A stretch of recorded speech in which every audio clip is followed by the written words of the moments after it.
లడ్డు మీద జరిగిన ఈ కల్తీ ఈ డిబేట్కి సంబంధించి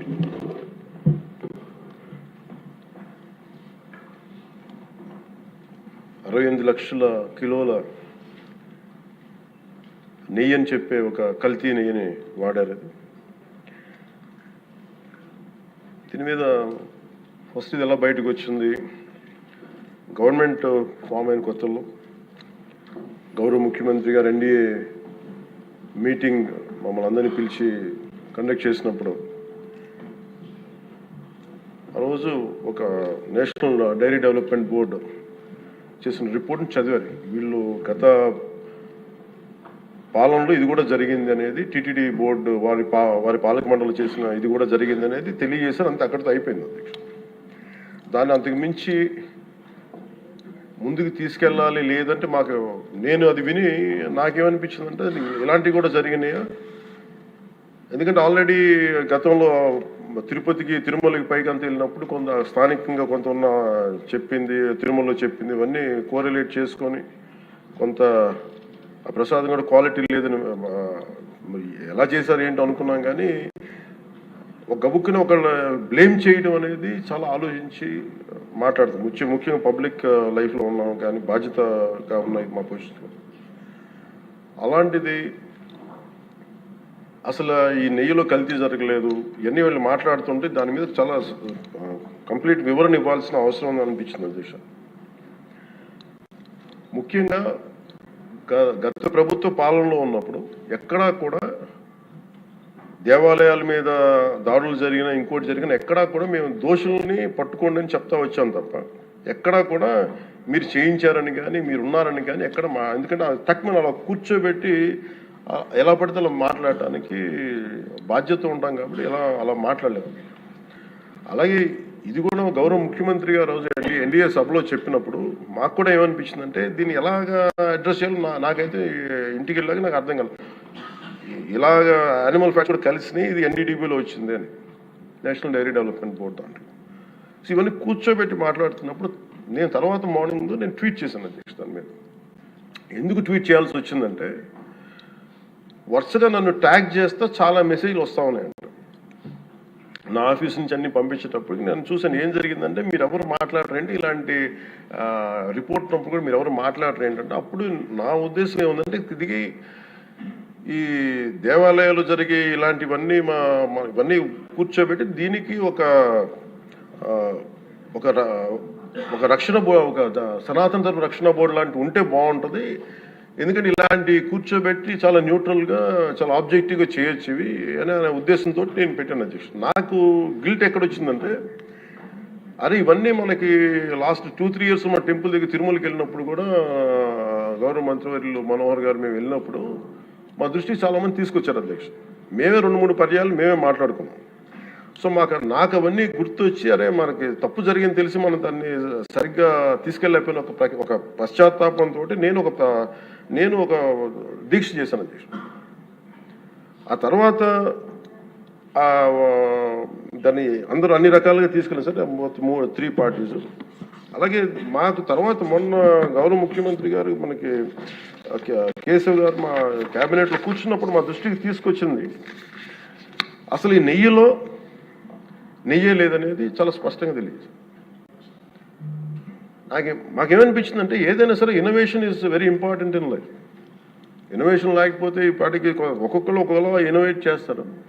బట్ ఈ పర్టికులర్ ఈ గత ప్రభుత్వంలో ఉన్న వ్యక్తులు వీళ్ళు అరాచకంలో ఇన్నోవేషన్ చేశారు. వీళ్ళు కల్తీలు కూడా అంటే మామూలుగా ఒక నెయ్యి కావాలంటే పాలలో నుంచే కాకుండా రసాయనాల నుంచి కూడా తీయచ్చు, మిగతా వాటి నుంచి కూడా తీయచ్చు అని చేసి చూపించారు.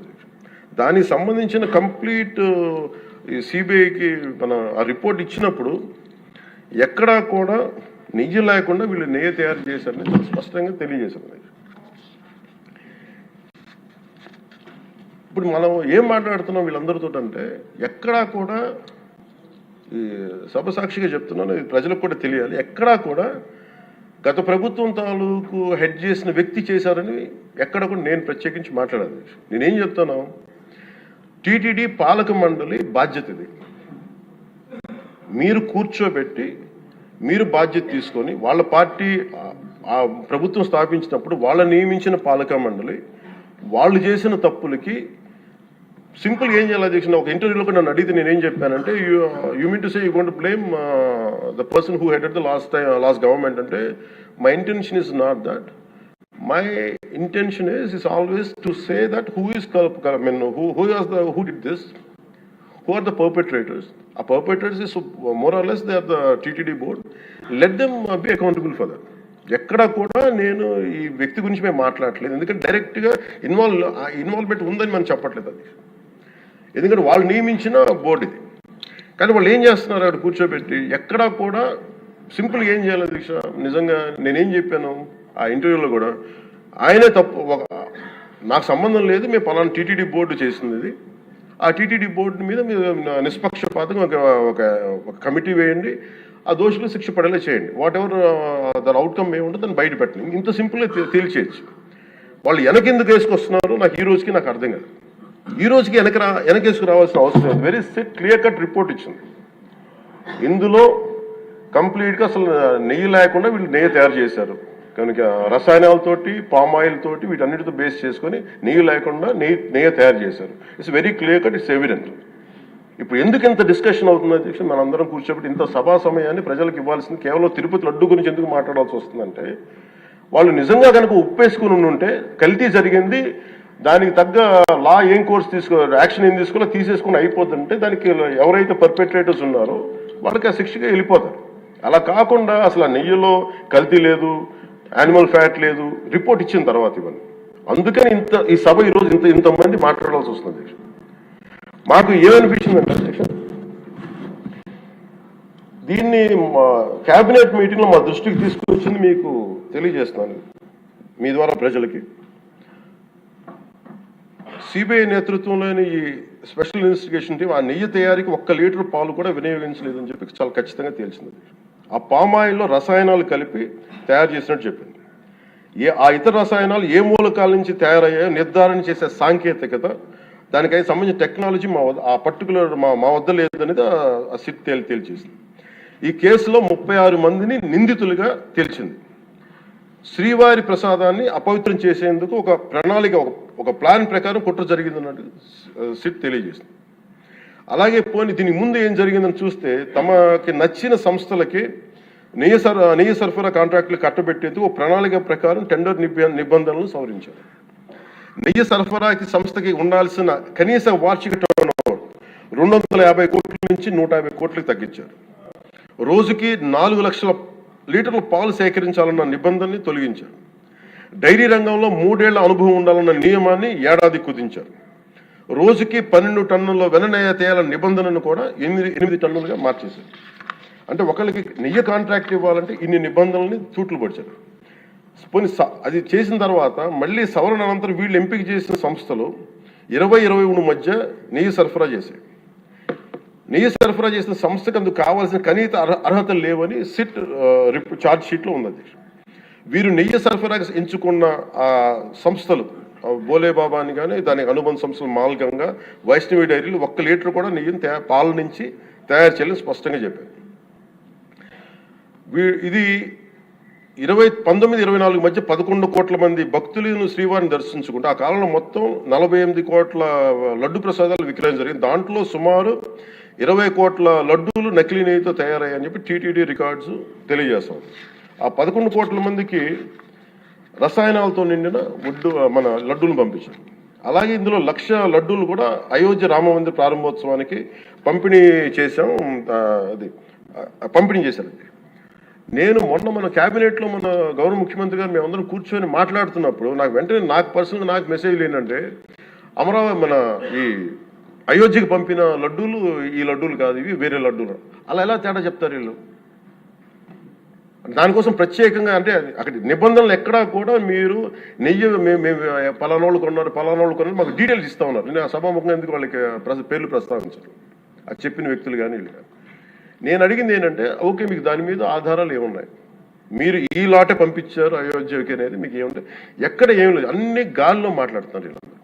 ఇప్పుడు మేము అడుగుతుంది ఏంటంటే, దీనికి సంబంధించి కంప్లీట్ పాలకా మండలి బోర్డు టీటీడీ పాలక మండలి board they have to take responsibility.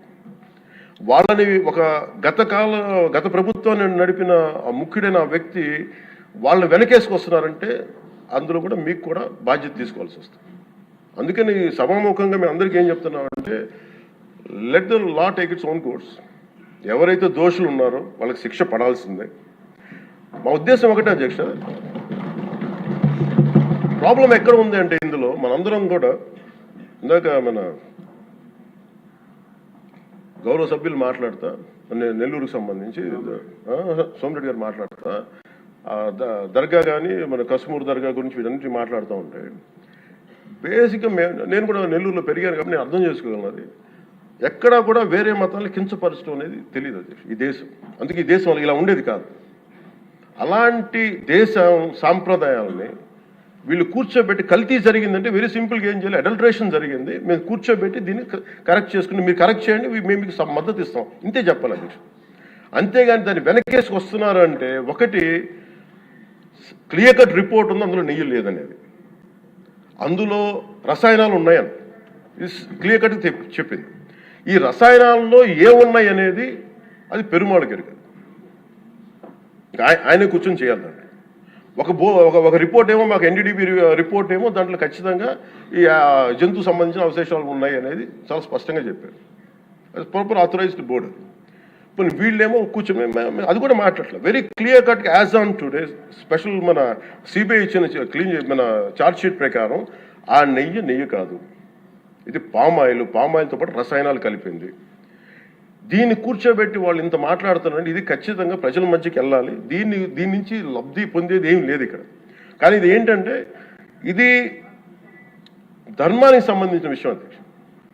ఇదే ఇష్యూ కనుక, ఇదే సమస్య కనుక ఏ ఒక్క మతానికి జరుగుంటే హిందూ ధర్మానికి కాకుండా వెంకటేశ్వర స్వామి వారికి కాకుండా ఇంక ఎవరికి జరిగినా కానీ ఈ దేశం గగ్గులైపోయి ప్రపంచం అంతా గగ్గులు పెట్టేసేవాడు.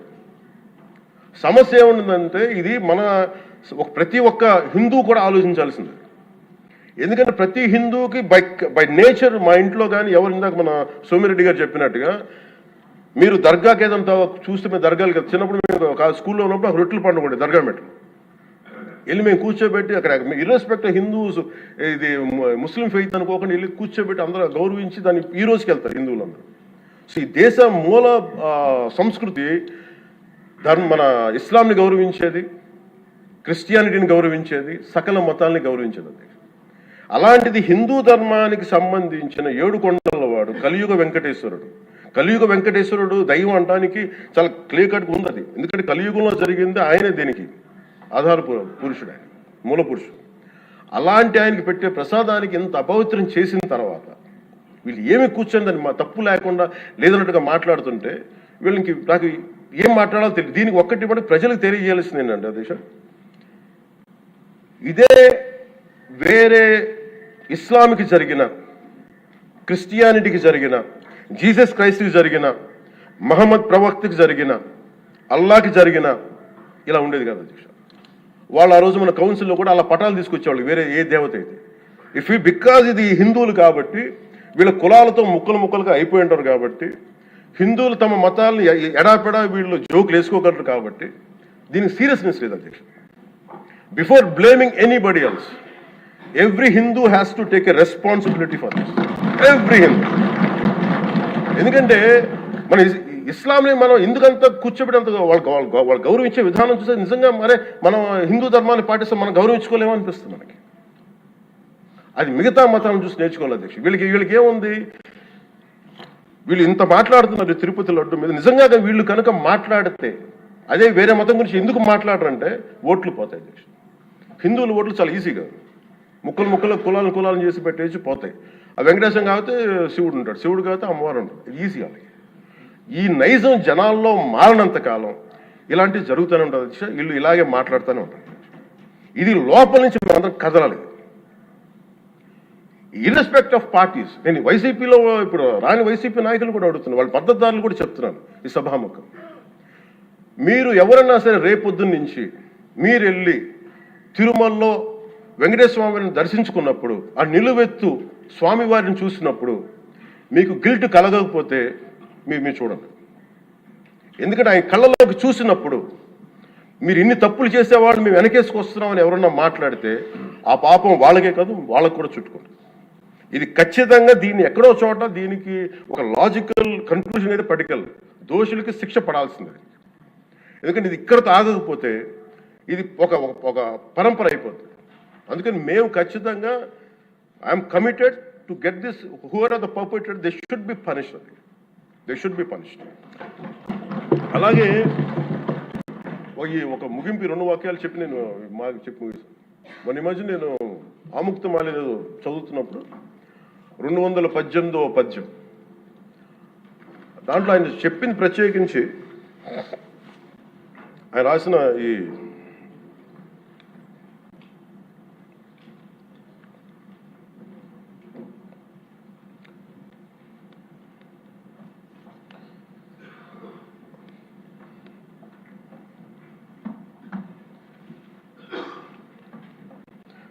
అంటే దేవాలయాల మీద డబ్బుల్ని ఎలా ఉండరు అంటే రాజుకి కర్తవ్యాన్ని ఉపదేశించే పద్యం. ఆయితికానికి ఇవ్వకు మమరాలయ ముఖ్యము అతడు అర్థతృష్ణాయుతుడై నిజోర్వియగు నష్టికి ఆ ధనమును తరల్చి రాజు ఆయతనమునకు చేర్చు మరి అట్టిది ఆపత్యము కాన ఒంటిగాడే అధికారి కావలయ ఇంచుకు తిన్నను వాడే రూపురం. మనకు తెలిసిన మహా గొప్ప పరిపాలకులు కృష్ణదేవరాయలు రాసిన అముక్తమాల్యదలోనిది పద్యం. దేవుడి సేవలో ఎలాంటి వారిని నియమించాలో రాజుకు కర్తవ్యాన్ని ఉపదేశించే పద్యం. రాజు కోసం వసూలు చేసేవాడికి దేవాలయంపై అధికారం ఇవ్వద్దు.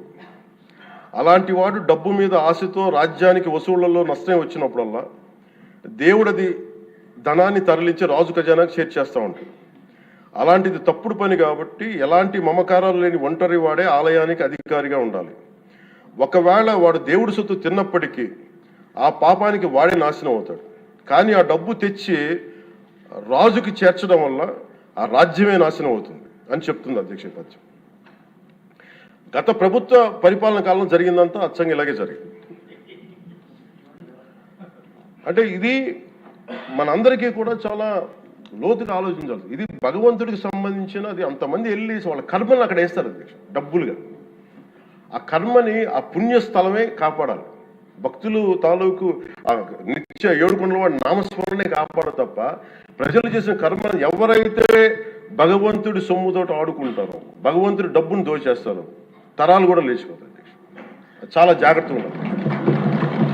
ఇది ఎంత మనం ఇది చాలా పుణ్యకార్యాలకు ఇవ్వాల్సింది. అందుకని వీళ్ళందరికీ కూడా ఇప్పటికైనా దీని కల్తీ జరిగింది వాళ్ళు ఒప్పుకుంటామని చెప్పి వాళ్ళు నిజానికి ఇంకా ఇబ్బంది లేకుండా ఇంక మళ్ళీ దీని గురించి మీరు ఢిల్లీకి వెళ్ళి కోర్టులు వేసే కొద్దీ మీ పాపం పెరుగుద్దే తప్ప మీ నాశనం కొంచెం ఫాస్ట్ అవుద్ది తప్ప ఇదైతే తగ్గదు. అందుకని దయచేసి అందరం ఈ ఒక్కటి అధ్యక్షుడు ఇంకొక వాళ్ళు మరో మాట చెప్పి ఎక్కడో చోట ఈ దేశం హిందూ దేవతల మీద హిందూ ధర్మం మీద దాడి జరుగుతున్నప్పుడు irrespective of political parties irrespective of what you are where you are which language you speak ఏ భాష మీరు మాట్లాడతారు మీరు ఏ కులస్తులో తెలియదు కానీ హిందూ ధర్మాన్ని మటుకు దాడి జరుగుతున్నప్పుడల్లా ముక్త కంఠంతో ఏకాభిప్రాయంతో ఖండించకపోతే మటుకు ఇలాంటి పరంపర కొనసాగుతూనే ఉంటుందని తెలియజేసుకుంటూ సెలవు తీసుకుంటాం. చాలా పవన్ కళ్యాణ్ గారు చాలా అత్యద్భుతంగా ప్రజల్ని ఆలోచింపజేసే విధంగా చాలా అద్భుతంగా మాట్లాడారు. అప్పుడే అయిపోయిందా అని ఫీల్ అయ్యేలాగా చేశారు. ధన్యవాదాలు. ఇప్పుడు గౌరవ ముఖ్యమంత్రి వారి